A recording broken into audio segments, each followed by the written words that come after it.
Hi, this is an overview of the Judgement melee aggressors. Doing this in patch 9, which is kind of winter of 2020. Alright, so quick overview. These are the melee aggressors that I'm going to talk about. Brock, Fazil, Nephany, Rakir, Thorgar, and Zonia. So just to talk a little bit about melee aggressors and their role in the game.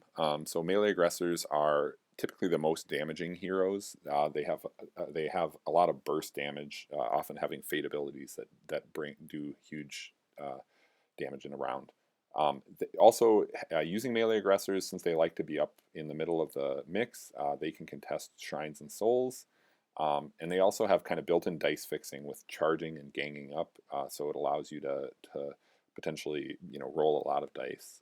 They're also great monster killers because you have to be within 2 inches to collect the fate bounty, and they want to be up close when they're doing damage. The downsides of melee aggressors are they tend to have weak defensive stats. They love having artifacts and fate, spending fate. They're not great at soul gazing, and also they often kind of get gummed up with defenders, etc. They don't have quite the same selection of targets that ranged aggressors might have. So this is melee aggressors by the numbers. So just this is high level, but just wanted to highlight some of the show off some of the highlights.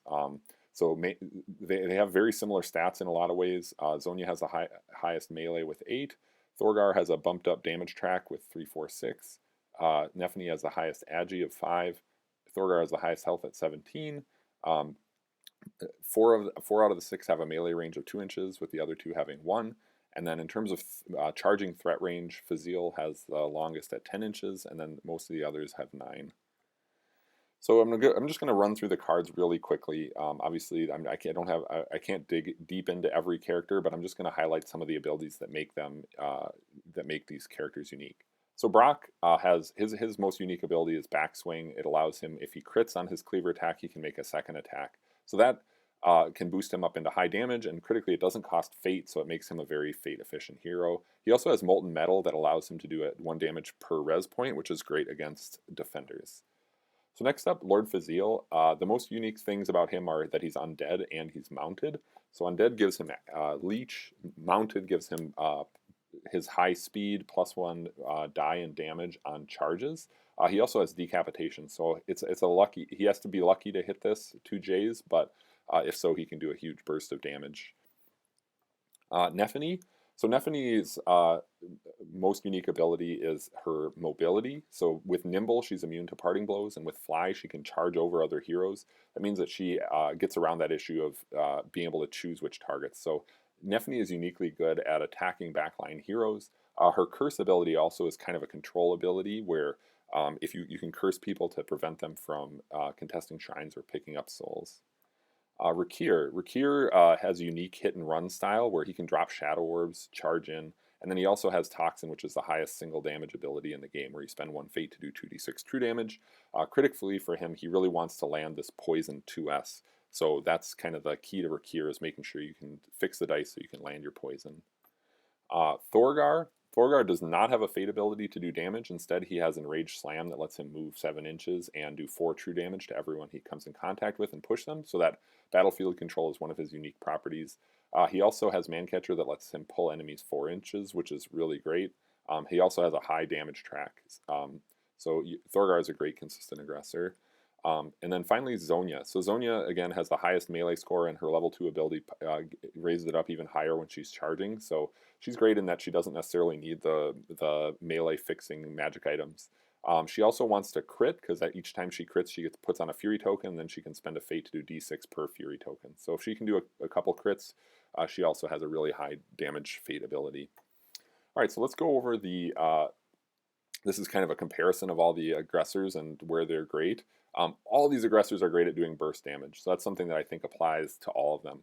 I think some of the aggressors are swingier than others. Swingy are the ones where, like with great dice rolls, they can do enormous amounts of damage. Some of them are, or maybe like some of them are just more consistent. So I think here I put I think Thorgar and Zonia are the most consistent because Thorgar doesn't rely on like a poison or anything to do damage. He just has a high damage track. And Zonia, because of her high melee score and boost to charging, is also very consistent. Are they squishy or tough? So Here I called out, I think that most aggressors tend to be squishy. Rakir and Zonia can get some help with that with Agi boots. Brock has a couple. He has a couple of abilities like his level 2 that make him a little bit tougher. And Thorgar, because of his high health and regeneration, is fairly tough for an aggressor. Um, are they artifact hungry? So all aggressors love artifacts that boost their dice, etc.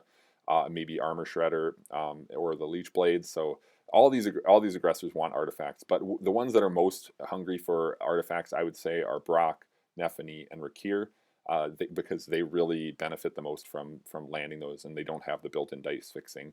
I think Fazil and Zonia have a little bit more built-in because of their charging bonuses, and then Thorgar is kind of in the middle. He loves the Vorpal blade, but it's not as much of a requirement with him.